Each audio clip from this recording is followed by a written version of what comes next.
Hello, welcome back to my class. ഇന്ന് ഞാൻ എടുക്കാൻ പോകുന്നത് സെക്ഷൻ 68 തുടങ്ങിയിട്ട് 80 വരെയുള്ളതാണ്. അപ്പോൾ ക്ലാസ് കഴിഞ്ഞിട്ട് അതിൻ്റെ ലാസ്റ്റ് കുറച്ച് മൾട്ടിപ്പിൾ ചോയ്സ് ക്വസ്റ്റ്യൻസും ഉണ്ട് കേട്ടോ. Food safety appellate tribunal. Section 68 അഡ്ജൂഡിക്കേഷൻ. അപ്പോൾ അഡ്ജൂഡിക്കേഷൻ എന്ന് പറഞ്ഞാൽ അഡ്ജൂഡിക്കേറ്റിംഗ് ഓഫീസറെ അപ്പോയിൻറ്റ് ചെയ്യണതൊക്കെയാണ് സെക്ഷൻ 68. അപ്പോൾ എന്താണ് അഡ്ജൂഡിക്കേഷൻ അല്ലെങ്കിൽ അഡ്ജൂഡിക്കേറ്റിംഗ് ഓഫീസർ ആരാണ് എന്നൊക്കെ ഉള്ളത് നോക്കാം.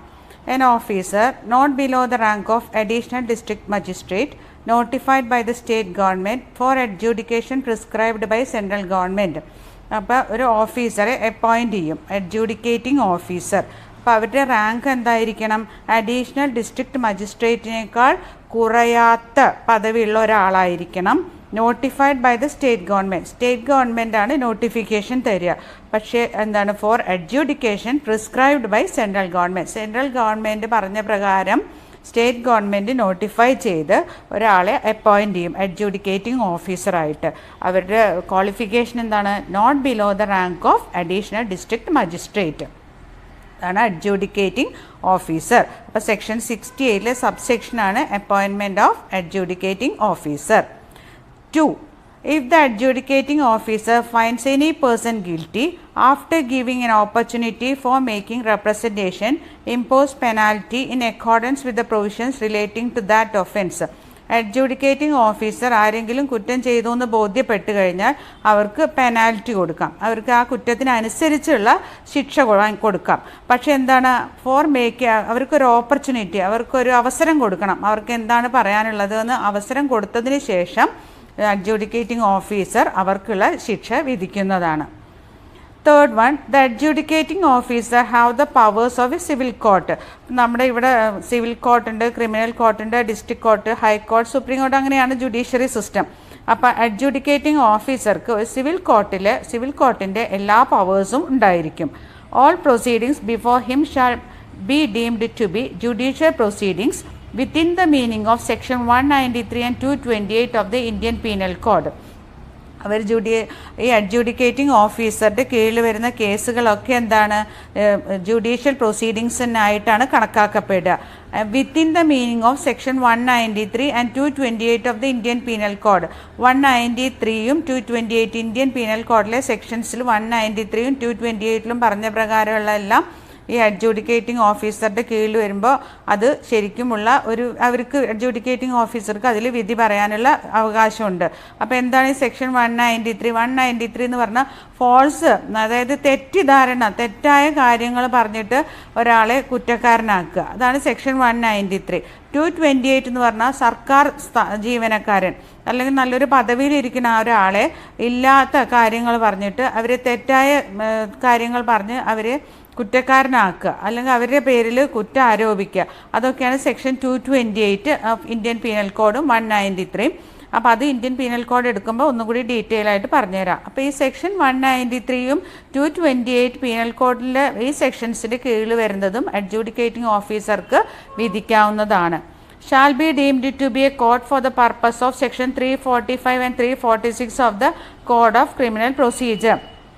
അതുപോലെ തന്നെ section 345 and 346 of code of criminal പ്രൊസീജിയറിൽ വരുന്നതും എന്തായി കണക്കാക്കപ്പെടും? ഈ അഡ്ജൂഡിക്കേറ്റിംഗ് ഓഫീസറുടെ കീഴിൽ വരുന്നതായിട്ട് കണക്കാക്കപ്പെടും. അപ്പോൾ സെക്ഷൻ 345ഉം 346ഉം കോഡ് ഓഫ് ക്രിമിനൽ പ്രൊസീജിയർ പറയുമ്പോൾ ഡീറ്റെയിൽ ആയിട്ട് പറഞ്ഞു തരാം, കാരണം ഇപ്പോൾ പറഞ്ഞ എല്ലാം കൂടി കൺഫ്യൂഷനായിരിക്കും.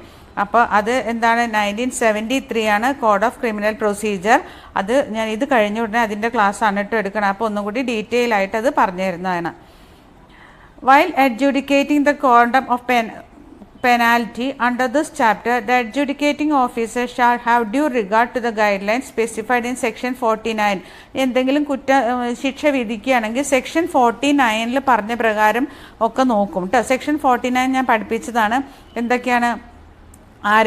ആർക്കെങ്കിലും മനഃപൂർവ്വം ദ്രോഹം ചെയ്യാൻ വേണ്ടിയിട്ടാണോ അല്ലെങ്കിൽ ഇല്ലാത്ത കാര്യങ്ങളാണോ പറഞ്ഞിട്ടുള്ളത്, അല്ലെങ്കിൽ ഇതുകൊണ്ട് പൈസ ആർക്കെങ്കിലും ലാഭമുണ്ടോ എന്നുള്ള കാര്യങ്ങളെല്ലാം അഡ്ജൂഡിക്കേറ്റിംഗ് ഓഫീസർ നോക്കണം. അഥവാ ശിക്ഷ വിധിക്കുകയാണ് അല്ലെങ്കിൽ ഇത് കുറ്റമാണെന്ന് അഡ്ജൂഡിക്കേറ്റിംഗ് ഓഫീസർക്ക് മനസ്സിലായി, ഇതിനെന്താണോ പെനാൽറ്റി വിധിക്കുന്നത് അതിന് മുമ്പായിട്ട് അത് നോക്കണം. സെക്ഷൻ 49 പറഞ്ഞ പ്രകാരം ആർക്കെങ്കിലും ഇതുകൊണ്ട് ഉപദ്രവമുണ്ടോ അല്ലെങ്കിൽ മനഃപൂർവ്വം ആരെങ്കിലും കെട്ടിച്ചമച്ചതാണോ എന്നുള്ള കാര്യങ്ങളും നോക്കണം.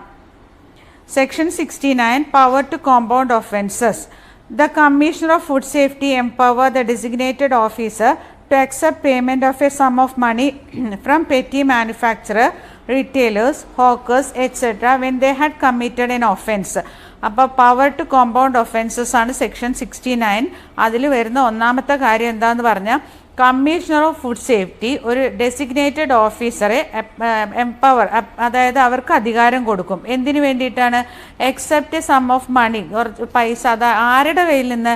Petty manufacturer, retailers, street vendors, അല്ലെങ്കിൽ എക്സിബിഷൻ നടത്തണവർ, അല്ലെങ്കിൽ ഹോക്കേഴ്സ്, ഇവരുടെ കയ്യിൽ നിന്നൊക്കെ അവരെന്തെങ്കിലും നിയമം തെറ്റിച്ചാൽ ഇവരുടെ കയ്യിൽ നിന്നെല്ലാം ഒരു ചെറിയ എമൗണ്ട്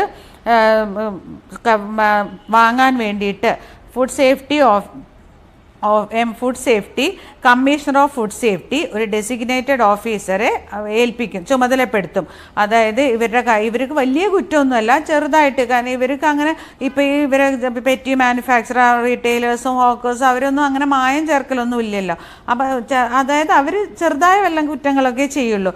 അപ്പോൾ അവരുടെ കയ്യിൽ നിന്ന് അവരെന്തെങ്കിലും കുറ്റം ചെയ്തിട്ടുണ്ടെങ്കിൽ അവരുടെ കയ്യിൽ നിന്ന് ചെറിയൊരു തുക ഈടാക്കാൻ വേണ്ടിയിട്ട് ഡെസിഗ്നേറ്റഡ് ഓഫീസറെ ചുമതലപ്പെടുത്തും. On the payment of such sum of money to the officer, if in custody, shall be released and no further proceedings in respect of the offence shall be taken. ഇനിയിപ്പോൾ ഇവരെ കസ്റ്റഡിയിൽ വെച്ചിട്ടുണ്ടെന്ന് വിചാരിക്കുക. അപ്പോൾ ഇവർ ആ പൈസ അടച്ചു കഴിഞ്ഞാൽ, ഇവരെത്രയാണോ പറഞ്ഞിട്ടുള്ളത് ആ എമൗണ്ട് അടച്ചു കഴിഞ്ഞാൽ അവരെ എന്ത് ചെയ്യണം? ഡിസ്ചാർജ് ചെയ്യണം, അവരെ റിലീസ് ചെയ്യണം. പിന്നെ അവരെ കസ്റ്റഡിയിൽ വെക്കാൻ പാടില്ല. അപ്പോൾ ഇവർ എന്തെങ്കിലും കുറ്റകൃത്യം ചെയ്തിട്ടുണ്ടെന്ന് ബോധ്യപ്പെട്ട് കഴിഞ്ഞാൽ അവരുടെ കയ്യിൽ നിന്ന് പറഞ്ഞ എത്രയാണോ തുക അത് പറഞ്ഞ പ്രകാരം അടപ്പിച്ച് കഴിഞ്ഞാൽ പിന്നെ അവരെ കസ്റ്റഡിയിൽ വെക്കേണ്ട കാര്യമില്ല, അവരെ റിലീസ് ചെയ്യാം. പിന്നെ ഫർദർ പ്രൊസീഡിങ്സ് ഒന്നും തന്നെ ഉണ്ടാവില്ല. The amount of money according to above subsection shall not be more than 1 lakh rupees and shall be made to the guidelines specified in section 49. അതുപോലെ തന്നെ 1 lakhൽ കൂടുതലുള്ള ശിക്ഷ, 1 lakh കൂടുതൽ രൂപ കളക്ട് ചെയ്യാനുള്ള ശിക്ഷയൊന്നും വിധിക്കില്ല. സെക്ഷൻ 49 പറഞ്ഞ പ്രകാരം തന്നെയായിരിക്കും ഇത്. ആരെങ്കിലും, ഞാൻ നേരത്തെ പറഞ്ഞില്ലേ, മനഃപൂർവ്വമാണോ അങ്ങനത്തെ കാര്യങ്ങളൊക്കെ നോക്കി ഇതെന്തെങ്കിലും വല്ല വ്യക്തികളോടുള്ള വൈരാഗ്യം കൊണ്ടൊക്കെ ചെയ്യും അല്ലേ, അപ്പോൾ അതാണോ എന്നൊക്കെ പരിശോധിച്ചതിന് ശേഷം മാത്രമേ എമൗണ്ട് കളക്ട് ചെയ്യാൻ പാടുള്ളൂ. Punishment of imprisonment has not been prescribed in this act. ഈ ചെറിയ ആളുകൾ, അതായത് പെറ്റി മാനുഫാക്ചറർക്കും റീറ്റെയിലേഴ്സിനും ടെമ്പററി സ്റ്റോൾ ഹോൾഡേഴ്സ് അവർക്കൊന്നും എന്താണ് ഇംപ്രിസൺമെൻറ്റ് ഇല്ല. ആ ശിക്ഷാവിധി ഈ ആക്ടിൽ പറഞ്ഞിട്ടില്ല. അവരുടെ കയ്യിൽ നിന്ന് ഫൈൻ ഈടാക്കി അവരെ പറഞ്ഞു വിടുക. പിന്നെ മറ്റുള്ള വീണ്ടും അതിൻ്റെ മുകളിൽ വേറെ കേസുകളൊന്നും തന്നെ ഉണ്ടാവില്ല. Section 70, establishment of food safety appellate tribunal. The central government or state government establish one or more tribunals to hear appeals from the decisions of the adjudicating officer is known as Food Safety Appellate Tribunal. അപ്പോൾ എന്താണ്? Establishment of food safety appellate tribunal ആണ് ഇതിൽ പഠിക്കുന്നത് section 70. അപ്പോൾ ആരാണ്? Central government or state government as case may be എന്നാണ് പറയുന്നത്. State ഗവൺമെൻറ്റിൻ്റെ, സെൻട്രൽ ഗവൺമെൻറ്റോ സ്റ്റേറ്റ് ഗവൺമെൻറ് അങ്ങനത്തെ വല്ല കേസുകൾ വന്നാൽ, അല്ലെങ്കിൽ സെൻട്രൽ ഗവൺമെൻറ് ആണ്. Central government or state government establish 1 or more tribunals, ഒന്നോ അതിലധികമോ tribunals. Establish 1 or more tribunals to hear appeals from the decisions of the adjudicating officer. adjudicating ഓഫീസറുടെ കേസിൽ, അതായത് അഡ്ജുഡിക്കേറ്റിംഗ് ഓഫീസർ ശിക്ഷ വിധിച്ചിട്ടുണ്ടാവില്ല, അതിലുള്ള ആ തീരുമാനത്തിൽ, അഡ്ജുഡിക്കേറ്റിംഗ് ഓഫീസറുടെ തീരുമാനത്തിലുള്ള അപ്പീൽ കേൾക്കാൻ വേണ്ടിയിട്ട് ഒരു ട്രിബ്യൂണൽ എസ്റ്റാബ്ലിഷ് ചെയ്യും. അതിന് ഒന്നോ അതിൽ കൂടുതലോ ട്രിബ്യൂണൽസ് എസ്റ്റാബ്ലിഷ് ചെയ്യും. അതിനെയാണ് എന്ത് പറയുക? Food safety appellate tribunal. അപ്പോൾ മനസ്സിലായോ? സെൻട്രൽ ഗവൺമെൻറ് ആവശ്യം വന്നാൽ state government establish 1 or more tribunals to hear the appeals from the decisions of the adjudicating officer. adjudicating ഓഫീസറുടെ തീരുമാനത്തിൽ അപ്പീൽ കേൾക്കാൻ വേണ്ടി സെൻട്രൽ ഗവൺമെൻറ് എസ്റ്റാബ്ലിഷ് ചെയ്ത് 1 or more ട്രിബ്യൂണൽസിനെയാണ് ഫുഡ് സേഫ്റ്റി അപ്പീലേറ്റ് ട്രിബ്യൂണൽ എന്ന് പറയുക. The central or the state government shall prescribe the matters and areas in relation to which the tribunal may exercise jurisdiction. അവർ എവിടെയാണോ അവരുടെ അധികാര പരിധി എന്നുള്ള കാര്യം സെൻട്രൽ ഗവൺമെൻറ്റോ സ്റ്റേറ്റ് ഗവൺമെൻറ് ആണെങ്കിൽ സ്റ്റേറ്റ് ഗവൺമെൻറ്റോ പ്രിസ്ക്രൈബ് ചെയ്തിട്ടുണ്ടാവും. The tribunal shall consist of one person only. He is known as presiding officer. Appoints by the central government. ട്രിബ്യൂണലിൽ ഒരു ഓഫീസറാണ് ഉണ്ടാവുക, അവർ പ്രിസൈഡിങ് ഓഫീസർ എന്നാണ് അറിയപ്പെടുക. അപ്പോൾ അവർ ആരാണ് അപ്പോയിൻറ്റ് ചെയ്യുക? Central government. Qualification is or has been A district judge. അപ്പോൾ ഈ presiding officer അല്ലെങ്കിൽ ട്രിബ്യൂണലിൻ്റെ ഓഫീസറുടെ ക്വാളിഫിക്കേഷൻ എന്താണ്? Is or has been A district judge. ഒരു ഡിസ്ട്രിക്ട് ജഡ്ജ് ആയി പ്രവൃത്തി പരിചയമോ അല്ലെങ്കിൽ ഡിസ്ട്രിക്ട് ജഡ്ജായി പ്രവർത്തിക്കുന്ന ആളോ ആയിരിക്കണം. Qualifications, appointment, term of office, salary and allowances, resignation, removal, etc. of the presiding officer as may be prescribed by the central government.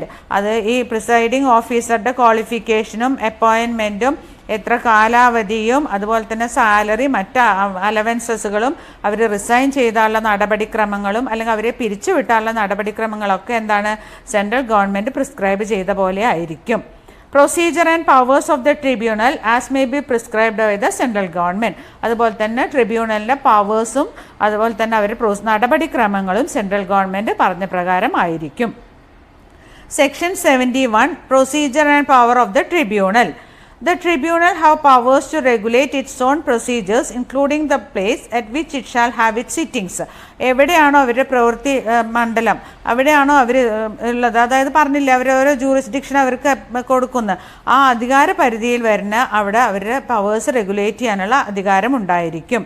It shall not bound by the procedure laid down by the Code of Civil Procedure 1908 but shall guided by the principles of natural justice. അത് എന്താണ്? 1908 പറഞ്ഞ പ്രകാരമുള്ള civil procedures ഒന്നും ഇതിൻ്റെ അധികാര പരിധിയിൽ വരില്ലെങ്കിലും സാധാരണ ഉള്ള നിയമ നടപടികളൊക്കെ അത് ഇതിൻ്റെ ഗൈഡഡ് ആയിരിക്കും. അതായത് അത് പ്രകാരം ആയിരിക്കണം ഇത് പ്രവർത്തിക്കേണ്ടത്.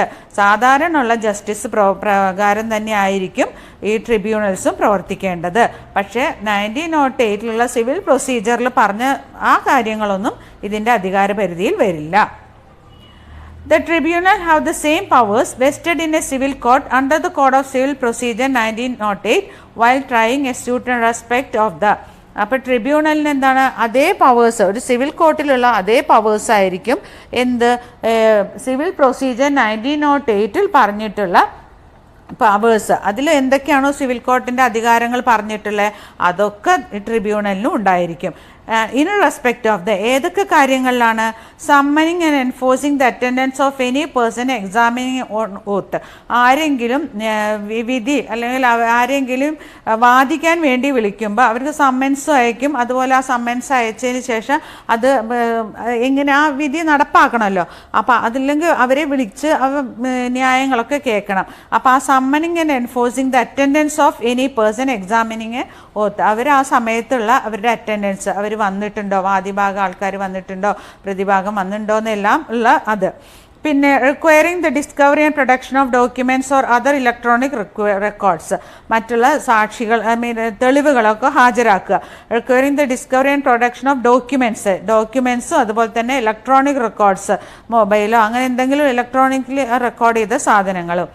പിന്നെ റിസീവിങ് എവിഡൻസ് ഓൺ എഫിഡവിറ്റ്സ് എന്ന് പറഞ്ഞു കഴിഞ്ഞാൽ സത്യവാങ്മൂലം.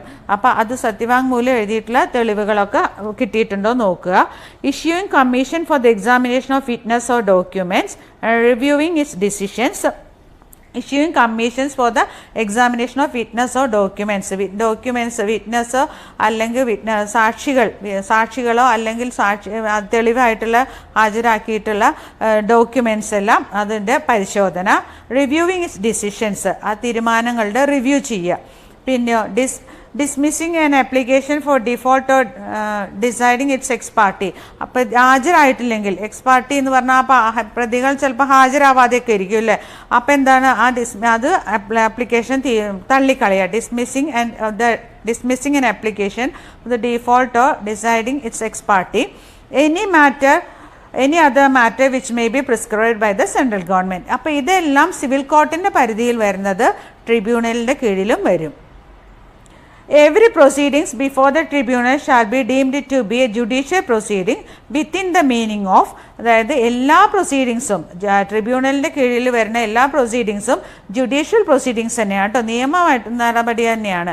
അപ്പോൾ അത് വിത്തിൻ ദ മീനിങ് ഓഫ് ഏതിൻ്റെയാണ്? Section 193 and 228 and for the purpose of section 196 of Indian Penal Code.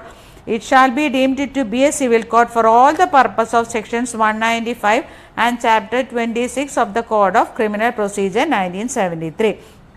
ഈ പറഞ്ഞ സെക്ഷൻസും ഈ പറഞ്ഞ ചാപ്റ്ററും എല്ലാം എന്താണ്? ഇതെല്ലാം ഇതിൻ്റെ കീഴിൽ വരും. ഈ ട്രിബ്യൂണലിനും വിധിക്കാം, ട്രിബ്യൂണലിനും ഈ കേസിൽ വാദിക്കാം, അല്ലെങ്കിൽ ഈ കേസ് കൈകാര്യം ചെയ്യാം.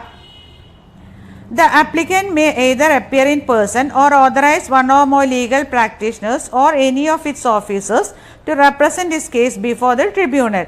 ട്രിബ്യൂണലിന് ആപ്ലിക്കേഷൻ കൊടുത്താൽ ആപ്ലിക്കൻറ്റിന് നേരിട്ട് ഹാജരാവാം, അല്ലെങ്കിലോ ആരെങ്കിലും അതൊരു ഓഫീസറെ ഓഫീസറെ ഏൽപ്പിക്കാം. നേരിട്ട് ഹാജരാവാൻ പറ്റില്ല, അതുകൊണ്ട് ആരെങ്കിലും ഏൽപ്പിക്കാം. അല്ലെങ്കിലോ വല്ല അഡ്വക്കേറ്റ്സിനോ വക്കീലിനോട് പോയിട്ട് പറയാം, എനിക്ക് വേണ്ടി ഒന്ന് കേസ് വാദിക്കൂ, എനിക്ക് വരാൻ പറ്റില്ല എന്ന് വേണമെങ്കിൽ ആപ്ലിക്കൻറ്റിന് പറയാം. The provisions of the Limitation Act 1963 shall apply to an appeal made to the tribunal. ഇത് ലിമിറ്റേഷൻ ആക്ട് 1963 പറഞ്ഞിട്ടുള്ള എല്ലാ കാര്യങ്ങളും ഈ ട്രിബ്യൂണലിൻ്റെ അപ്പീലിലും ബാധകമാണ്. Any person aggrieved by any decision or order of the tribunal may file an appeal to the High Court within 60 days from the order of the tribunal. ഇനി ഏതെങ്കിലും ആളുകൾക്ക് ട്രിബ്യൂണലിൽ വിധിച്ചത് പറ്റിയില്ല, അവർക്ക് അതിന് ശരിയല്ല എന്ന് തോന്നുകയാണെങ്കിൽ, അല്ലെങ്കിൽ അവർക്കത് ശരിയല്ല എന്ന് ബോധ്യം വരികയാണ്, എനിക്കിത് പോരാ, എനിക്ക് ന്യായം കിട്ടിയില്ല എന്ന് തോന്നുകയാണെങ്കിൽ അവർക്ക് എന്ത് ചെയ്യാം? ഹൈക്കോർട്ടിൽ ഒരു അപ്പീൽ കൊടുക്കാം. എത്ര ദിവസത്തിനുള്ളിൽ കൊടുക്കണം? വിത്തിൻ 60 days, 60 ദിവസത്തിനുള്ളിൽ ഹൈക്കോർട്ടിൽ ഒരു അപ്പീൽ കൊടുക്കാം. If the applicant was prevented by sufficient cause from filing the appeal, the High Court may allow it to file further period not exceeding 60 years. ഇനി എന്തെങ്കിലും കാരണം കൊണ്ട് ഈ ആപ്ലിക്കൻറ്റിന് അല്ലെങ്കിൽ ഈ വിരോധമുള്ള ന്യായം കിട്ടിയില്ല എന്ന് തോന്നുന്ന ആൾക്ക് എന്ത് ചെയ്യാം? അയാൾക്ക് 60 ദിവസത്തിനുള്ളിൽ അപ്പീൽ കൊടുക്കാൻ പറ്റിയില്ല ഹൈക്കോർട്ടിലുണ്ടെങ്കിൽ വേഗേന ഒരു 60 ദിവസം കൂടി നീട്ടിക്കൊടുക്കും, അതിനുള്ളിൽ കൊടുക്കാം. പക്ഷേ കാരണം ബോധിപ്പിക്കണം. വെറുതെ കൊടുക്കാതിരുന്നിട്ട് പിന്നെ കുറേ കഴിഞ്ഞ് 60 ദിവസം കിട്ടില്ലോ എന്ന് പറഞ്ഞിട്ട് ഇരിക്കരുത്. എന്തുകൊണ്ടാണോ 60 ദിവസത്തിനുള്ളിൽ എനിക്ക് കൊടുക്കാൻ പറ്റാതിരുന്നത്, അത് ഇന്നത് കൊണ്ടാണ് എന്ന് കൊടുത്ത് കാരണം ബോധിപ്പിച്ചാൽ വീണ്ടും ഒരു 60 ദിവസം കൂടി എക്സ്റ്റൻഷൻ കിട്ടും. Section 72, Civil Court not to have jurisdiction. No civil court shall have jurisdiction. Civil കോർട്ടിൽ ഇതെന്താണ്? നമുക്ക് ഈ ഫുഡ് സേഫ്റ്റീൻ്റെ ഒരു തരം കംപ്ലയിൻസിനും സിവിൽ കോർട്ടിൽ പോയിട്ട് കാര്യമില്ല. സിവിൽ കോർട്ടിൽ അതിനുള്ള ജൂറിസ്ഡിക്ഷൻ ഇല്ല. To entertain any suit of proceedings in respect of any matter. ഇതിനെ റിലേറ്റ് ചെയ്തിട്ട് ഒരു മാറ്ററിനും അവിടെ ഒരു കേസ് കൊടുത്തിട്ട് കാര്യമില്ല, അതിനാണ് tribunal. which an adjudicating officer or the tribunal is empowered. അവിടെയാണ് എന്ത്? അഡ്ജുഡിക്കേറ്റിംഗ് ഓഫീസറും ട്രിബ്യൂണലും ഉണ്ട്, സിവിൽ കോർട്ട് അല്ല. And no injunction shall be granted by any court or other authority. Injunction order എന്ന് പറഞ്ഞാൽ സ്റ്റേ ഓർഡർ, അവിടെ ഒന്നും ചെയ്യാൻ പാടില്ല എന്ന് പറഞ്ഞിട്ടൊരു സ്റ്റേ കൊണ്ടുവരാം വേണമെങ്കിൽ, അല്ലേ? അപ്പോൾ അതൊന്നും ആർക്ക് പാടില്ല? സിവിൽ കോർട്ടിന് പാടില്ല. അപ്പം നമുക്ക് എന്തെങ്കിലും പ്രശ്നങ്ങളുണ്ടെങ്കിൽ നമ്മൾ നേരെ എന്ത് ചെയ്യുക? ഫുഡ് സേഫ്റ്റി ട്രിബ്യൂണലിൽ പോവുക, അല്ലെങ്കിലോ adjudicating officer കണ്ടുപിടിച്ചോളും.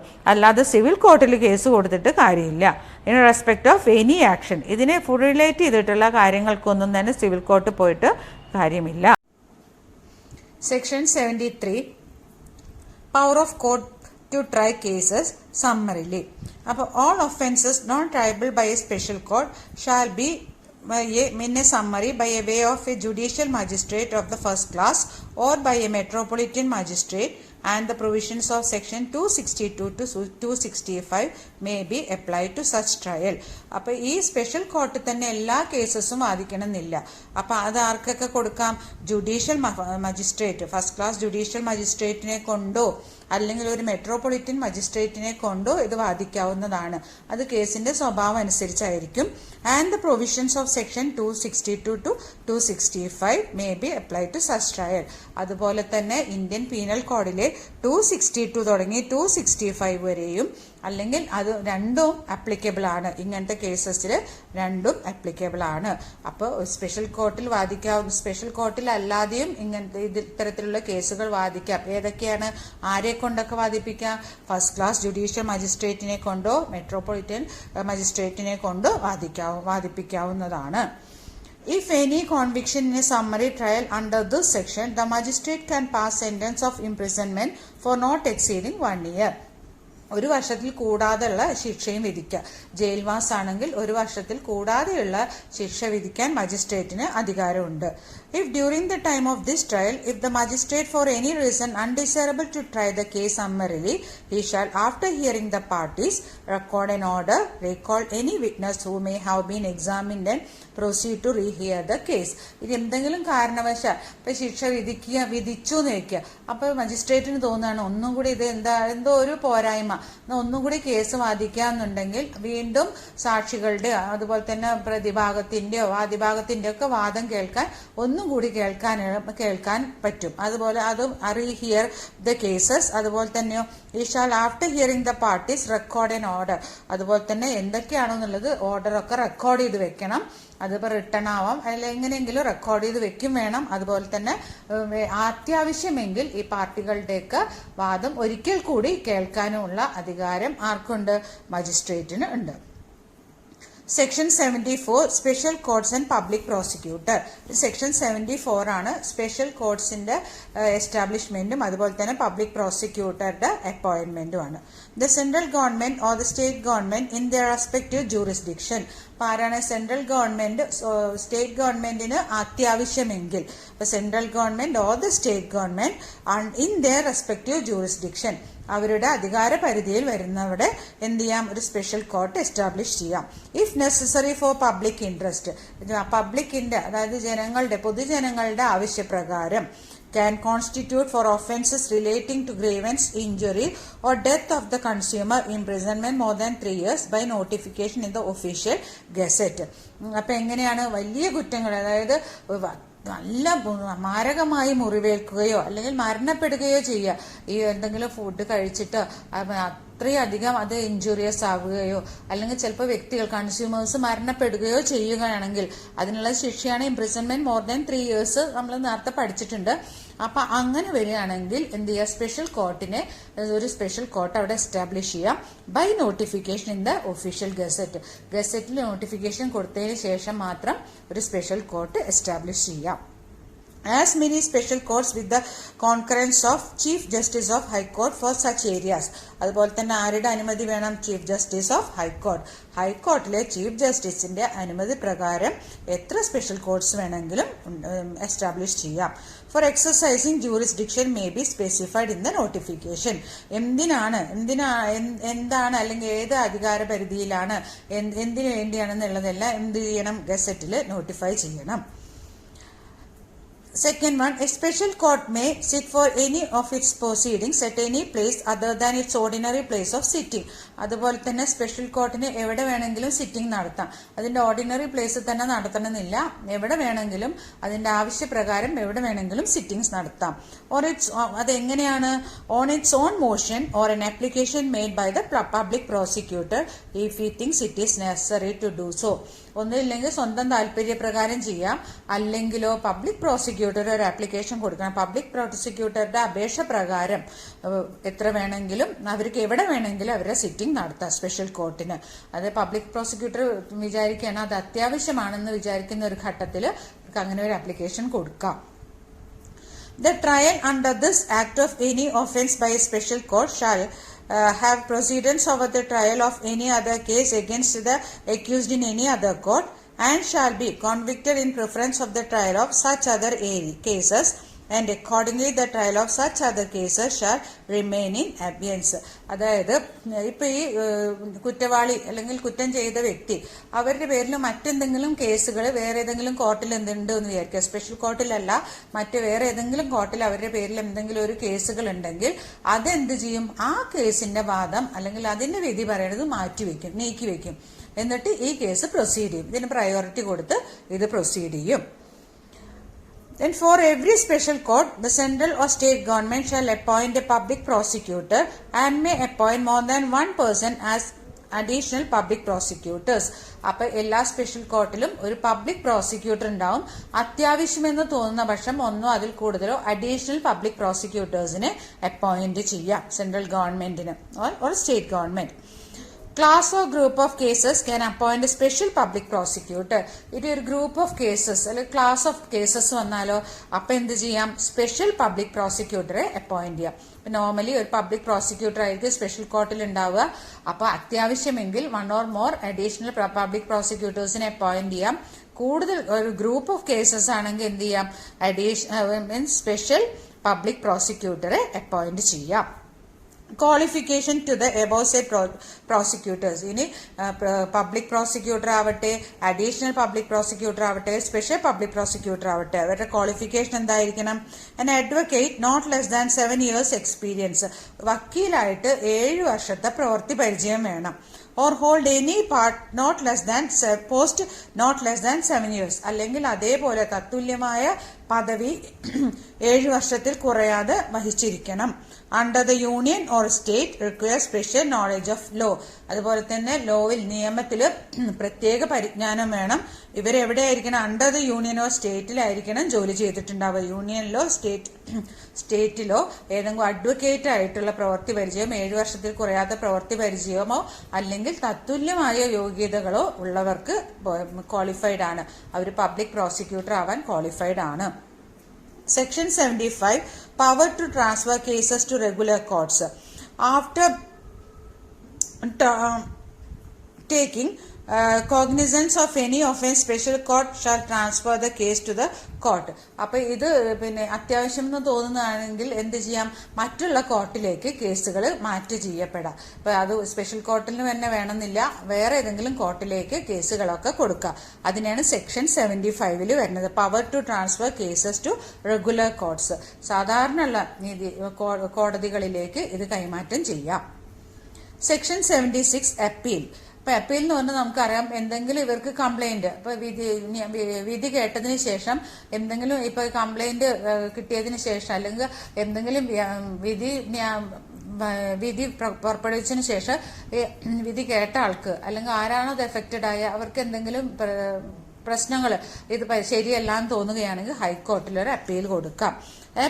Any person aggrieved by a decision of a special court prefer an appeal within 40 days from the date of order.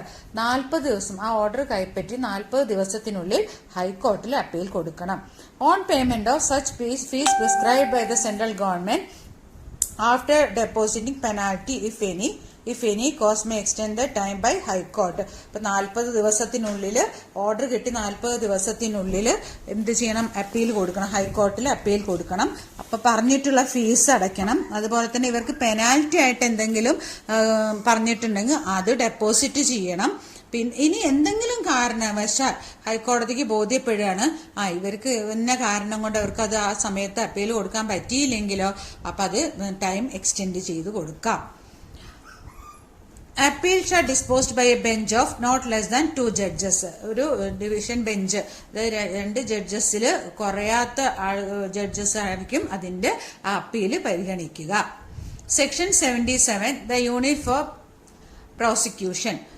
No court shall take cognizance of an offense after the expiry of the period of 1 year from the date of commission of an offense. ഒരു കോർട്ടും എന്താണ് commission കഴിഞ്ഞ്, അതായത് ഈ കേസിന്റെ commission കഴിഞ്ഞിട്ട് 1 year, അതായത് expiry, no court shall be cognisance of an offense after the expiry of the period of 1 year from the date of commission of an offense. ഒരു കേസിന്റെ കമ്മീഷൻ കഴിഞ്ഞ് 1 വർഷത്തിന് ഉള്ളിൽ ഫ്രം ദ എക്സ്പയറി കഴിഞ്ഞ് 1 വർഷം കഴിഞ്ഞു കഴിഞ്ഞാൽ എന്ത് ചെയ്യാൻ പറ്റില്ല, ഒരു കോർട്ടും അതിന്റെ കേസ് എടുക്കില്ല. Commissioner of food safety approve prosecution within an extended period of up to 3 years for reasons to be recorded in writing. ഇനി ഫുഡ് സേഫ്റ്റി എന്തെങ്കിലും കമ്മീഷണർ ഓഫ് ഫുഡ് സേഫ്റ്റിക്ക് അപ്രൂവ് ചെയ്യാം അല്ലെങ്കിൽ സമയം നീട്ടിക്കൊടുക്കാം. എങ്ങനെയാണെങ്കിൽ അതെന്താണോ കാരണം എന്നുള്ളത് റൈറ്റിംഗ് റെക്കോർഡാക്കി വെച്ചിട്ട് അതിന്റെ സമയം നീട്ടിക്കൊടുക്കാം. ആർക്ക് അതിനുള്ള അധികാരമുണ്ട്? Commissioner of food safety.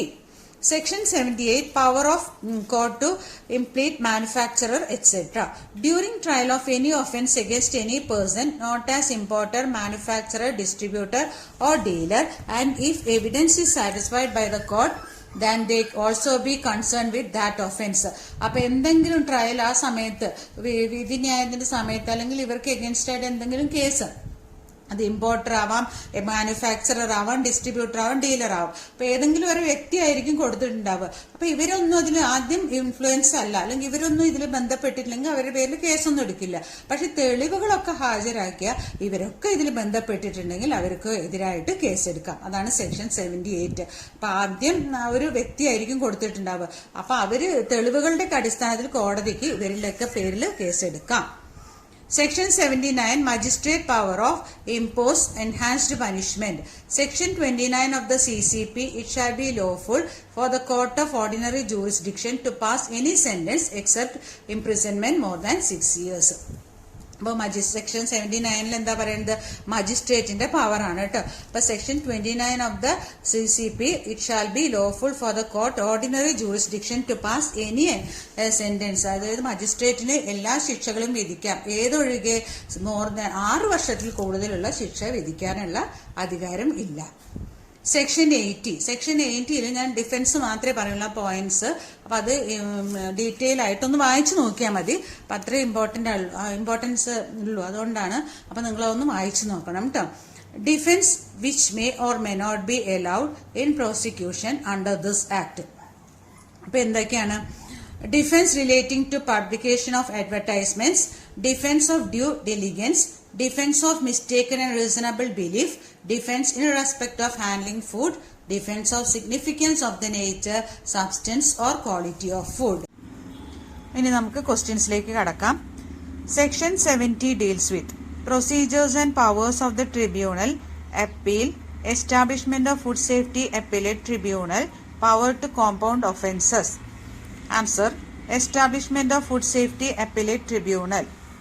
Establishment of Food Safety Appellate Tribunal is under Section 70, 71, 72, 73. 70. The central government can establish dash tribunals. 1, 2, 3, none of the above. Answer is none of the above because more than one. എന്നാണ് answer. Adjudicating officer shall not below the rank of dash. Additional district magistrate, additional judge, additional prosecutor, additional district prosecutor. Answer, additional district magistrate. Section 69 deals with power to compound offences, tribunal, appeal, adjudication. Answer, power to compound offences. The adjudicating officer shall have the powers of a dash, criminal court, civil court, district court, supreme court. Answer, civil court. The adjudicating officer shall be deemed to be a court for the purpose of sections dash and dash of Code of Criminal Procedure 346 and 347, 345 and 346, 342 and 343, 346 and 347. Answer, 345 and 346. On the payment of some money, the petty manufacturer shall be dash, discharged, imprisoned, punished, keep in custody. Discharged. Section 71 deals with establishment of food safety, procedure and powers of the tribunal, civil court have no jurisdiction, public prosecutor. Procedure and powers of tribunal. The tribunal shall consist of 1 person, 2 persons, 3 persons, 4 persons. 1 person. The officer of the tribunal is known as returning officer, presiding officer, executive officer, district officer. Presiding officer. The person shall be qualified for presiding officer unless he is special judge, special prosecutor, district judge, sessions judge. District judge. The Limitation Act of dash 1964, 1963, 1962, 1961, 1963. Any person aggrieved by the decision of the tribunal may file appeal in Supreme Court, High Court, District Court, Civil Court. High Court. Section 72 deals with civil courts have not to have jurisdiction, tribunal, appeal, power of court. Civil courts not to have jurisdiction. Procedure and powers of tribunal is under section 68, 69, 70, 71. 71. Adjudication is under section 68, 69, 70, 71. 68. Power to compound offences is in section 69, 70, 71, 72. 69. The power of court to impede, manufacture, etc. under section 76, 77, 78, 79. 78. Section 73 deals with special courts and public prosecutor, power courts to try cases summarily, power of courts to impede, manufacture, etc. Magistrate power. Power of court to try cases summarily. Special courts and public prosecutor is under section 74, 75, 76, 77. 74. Power to transfer cases to regulate courts is under section 72, 73, 74, 75. 75. The person who have complained against a decision of special court can give appeal to the Supreme Court, High Court, District Court, Civil Court, High Court. No court shall take cognizance of an offence under section 77 after the expiry of the period of dash from the date of commission. 2 years, 3 years, 1 year, 4 years. 1 year. For every special court, government may appoint a person to be the dash: public prosecutor, magistrate, sessions judge, advocate. Public prosecutor. Under section 80, there are 5 defences.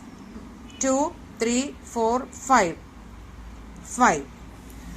Appeal is under section 75, 76, 77, 78, 76. Section 77 deals with power to transfer cases, appeal, time limit for prosecution, special courts and public prosecutor. The time limit for prosecutions. A person shall not be qualified as public prosecutor unless he has been in practice as an advocate for not less than dash years. 7, 8, 9, 10. Answer is 7. ഇതോടുകൂടിയിട്ട് നമ്മുടെ ഇന്നത്തെ class തീർന്നിരിക്കുകയാണ്. അപ്പോൾ അടുത്തൊരു video ആയിട്ട് വരാം. വേഗം തന്നെ വരാം. അതുവരെ എല്ലാവരും നന്നായിട്ടിരുന്ന് പഠിക്കുക കേട്ടോ.